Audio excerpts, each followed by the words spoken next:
Réplica da conselleira de Traballo e Benestar, dona Beatriz María. Moitas grazas, presidenta. Señora Adán, non vou porque xa levo moito tempo e levarei todo o que faga falla falando ca institución e cos traballadores para tentar atopar a mellor solución para a viabilidade e sostenibilidade desta entidade. E cando falo do apoio da Administración a esta entidade, cando lle digo que son 3 millóns de euros o que recibiu só de esta consellería esta entidade no ano 2009, o quero vincular co seguinte, e é que no ano 2011 esta entidade por primeira vez dá pérdidas en 100.000 euros. No ano 2012 esta entidade por segunda vez dá pérdidas en 300.000 euros, pese a todas estas axudas públicas das que estou falando. No ano 2013 dá pérdidas de 613.000 euros, pese a todas as axudas públicas das que estou falando.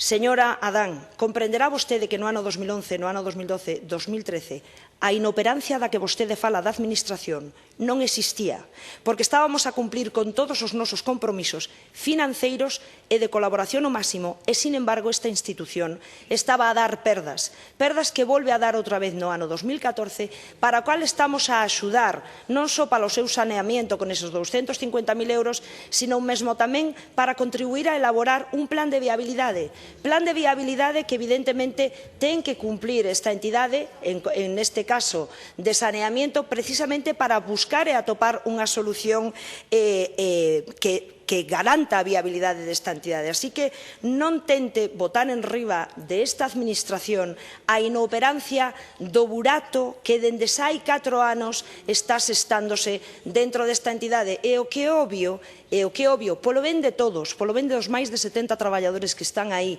cos que temos contacto, insisto, diario, e cando digo diario, é diario, dende hai moitísimos meses, polo ben de todos, o que é obvio é que hai que mellorar a xestión, hai que seguir un plan de viabilidade que garanta que van a ter non só traballo, sino que además isto vai a ser sostible.